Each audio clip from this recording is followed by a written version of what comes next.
Hi YouTube, so this is Shayla from Making Lemonade from Lemons, and you can hear my kids in the background. They're watching TV. One of the things that I like to do is I like to can as well as grow my own foods. And there's my dog Bella. She's sniffing out, trying to see what she can find. Anyways, so what I'm going to do today is I'm going to can this chicken, and I thought that I would bring you guys along. So what I'm going to do is I'm going to take these out, and I'm going to take the chicken breast and I'm going to cut them into cubes, and after I cut them all into cubes, then I'll be back and I'll show you what I do from there. Okay, so this is what I was left with. I was left with this much chicken, and this was from approximately 12 pounds of chicken that I had bought at Aldi, and it was on sale. I don't really have a lot of options for getting local chicken. I mean, there are some places I just haven't been able to find any that I really was happy with. So anyways, so out of approximately 12 pounds of chicken, I got this much in the way of chicken cubed, and then this much is actually scraps, because I'm pretty picky with my chicken. So what I do is I cut off any tendon, any veins, any fat. And I know that there's a lot of actual chicken meat left on those pieces. But what I do is I will put this in the freezer, and whenever I have chicken bones or I have a whole chicken that I cook, and then I use those along with these scraps to make chicken broth. So that way it doesn't go to waste. So then what I'm going to do, and there's lots of different ways that you can do this. There is the raw pack method, and then there's a method where you cook it. Some people parboil it. I'm personally, this is what I do.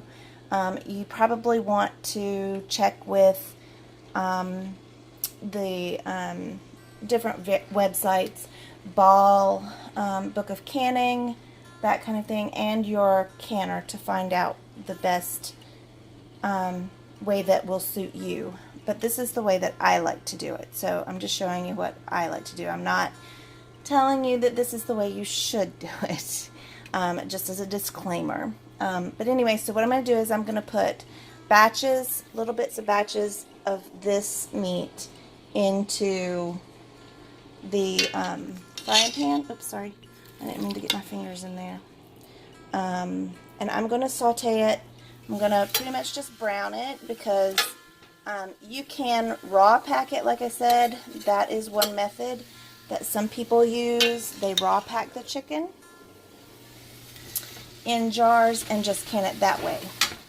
My family doesn't really like that. We like to have the chicken already cooked a little bit before we put it into the jars, because then it's just not all stuck together. So we put it in here, and I give it a little bit of room, and I'll just saute it until it's, put a little bit more in there.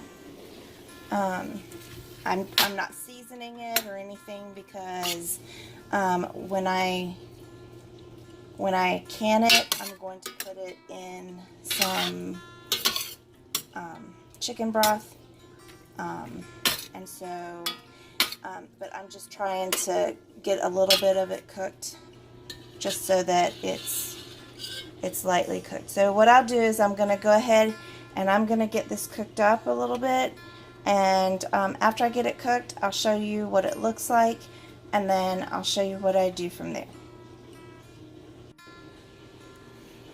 Okay, so my first batch of chicken has already been cooked, and I have it in this colander.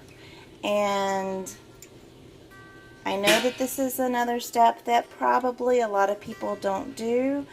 I do it because I like what it looks like, and I like what it looks like with the finished product. So this is something that I like to do. You can skip this step. It's completely fine.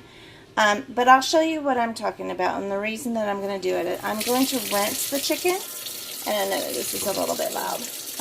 It doesn't matter if you rinse it with hot or cold water. It doesn't really matter. But I'm going to rinse it. But if you see those little specks of stuff, that's like the protein and stuff like that. Whenever, when you boil chicken, you get the protein that floats at the top of the water.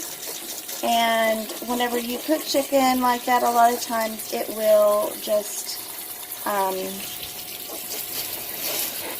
it'll still coat your chicken. Well, this step removes that, and I prefer it better for my chicken. You're not going to get all of it. Like as you see, there's still some there, and I can spray it again. You're not going to get all of it, but you will get the majority of it, and it just makes the chicken look nicer in the jar. It doesn't really do anything, of course, to the flavor, and it doesn't do anything in regards to the safety of the chicken. It's just our family's preference. And yes, it takes more work. It's a couple more steps than most people take, but we just like the way it ends up better. So what I'm going to do from here, I would just put this chicken in the jar. Let me show you how I do that. Let me get a couple jars over here and I'll show you. 1 second.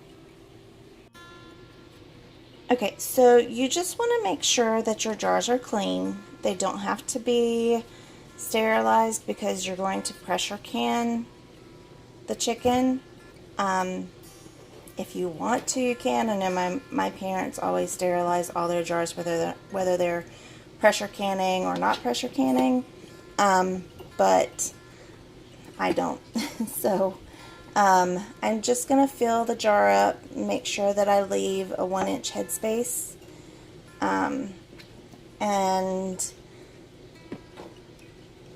then I'll put the remainder of whatever chicken I have left in this into this jar.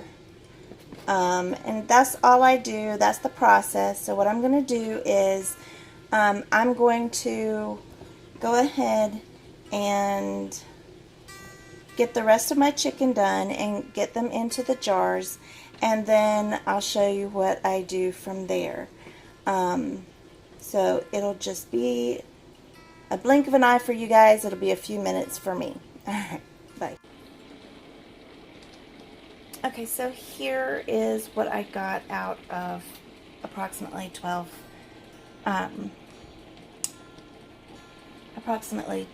pounds of chicken. I got 8 pints of chicken. So now what I do is, because I'm heating up, I've already got my water, because I made broth I normally use something like this, like the Orrington Farms broth base and seasoning, because it helps it, because of the I can't remember which, I think it's the maltodextrin, helps it to keep its form better.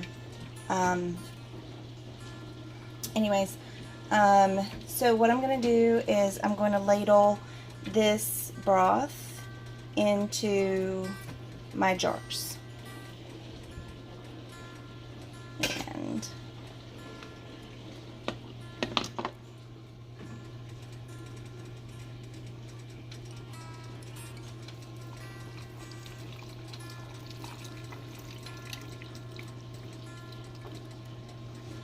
keeping an eye on the half-inch heads. The 1-inch headspace.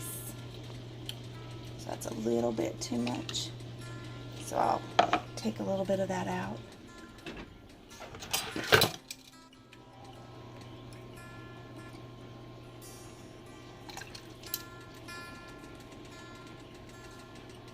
Okay.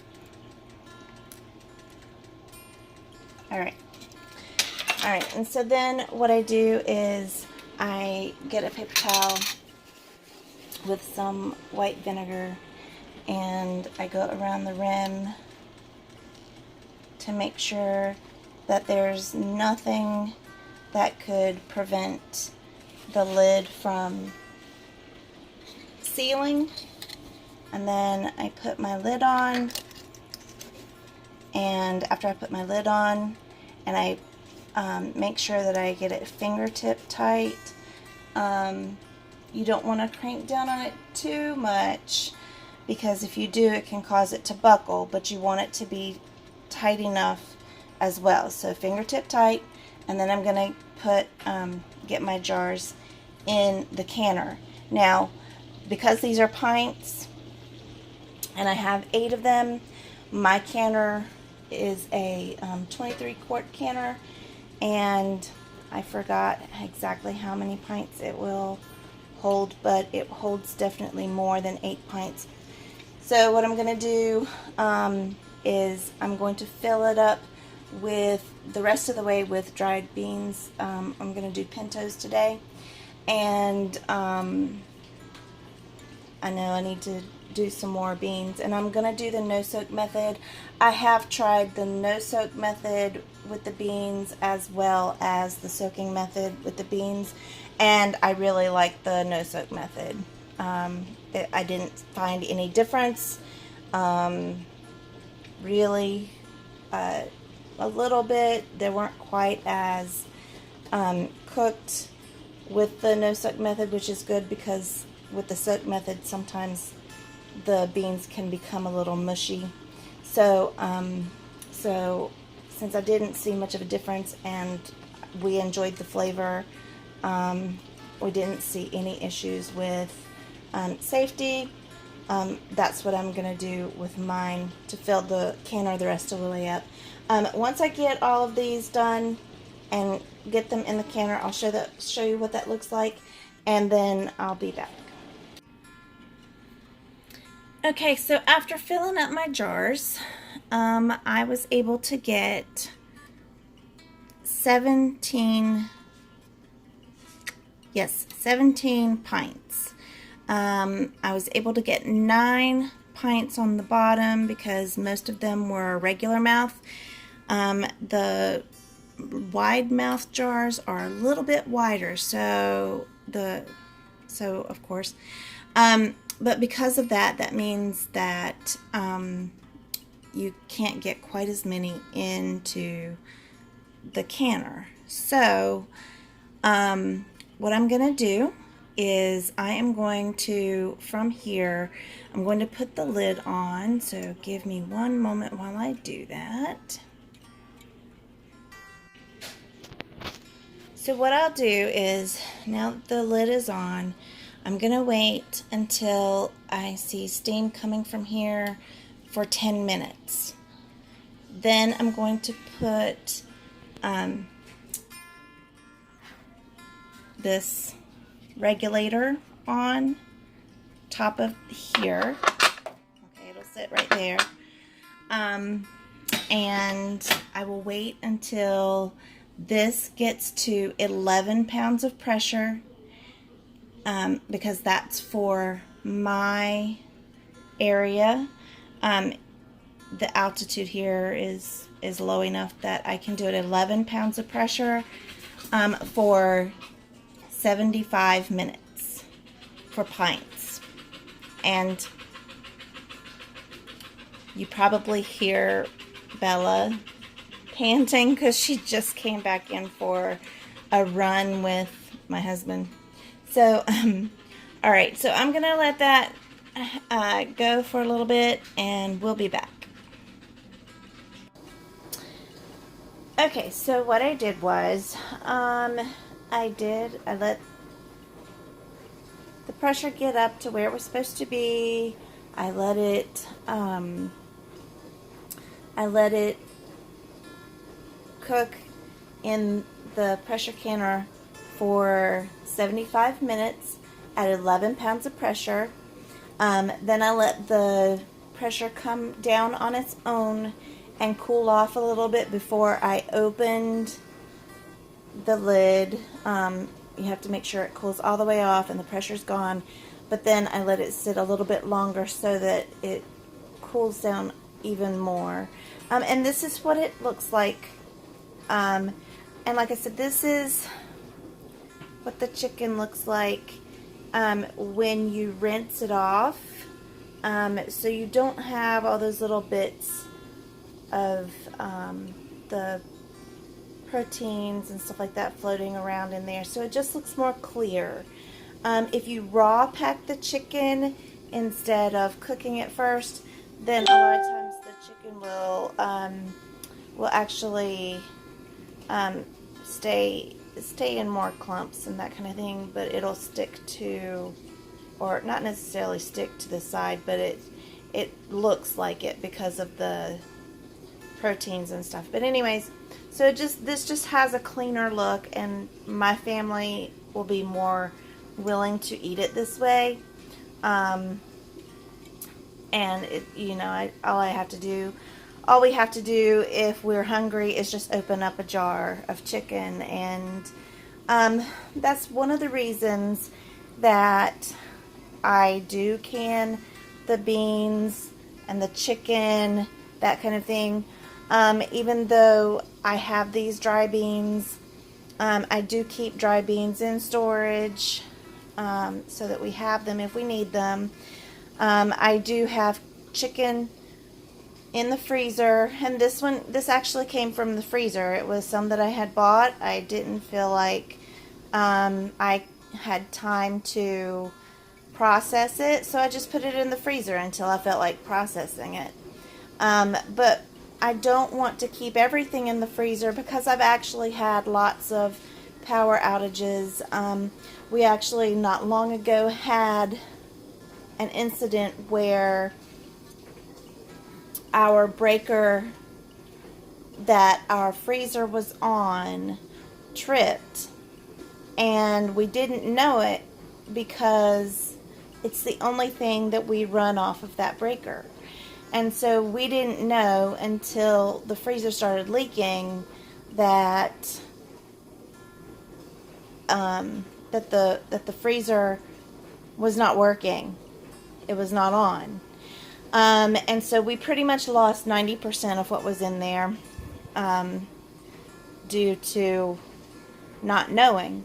So anyways, it's just a way for us to be prepared in case we do have a power outage and we're stuck where we need to have something to eat, that we don't have electricity because our stove is electric, that kind of thing. So we can just technically just open up a jar and eat it right from the jar, and we'll be fine. Anyways, if you guys like the video, if you would click like, if you like the content, if you would click subscribe and ring the bell for notifications. And anyways, thanks so much for watching. I really appreciate you guys coming along for this little canning episode. And like I said, once again, do your research before you can anything, and make sure you go by what your canner and what the ball canning book or whatever, use an approved method.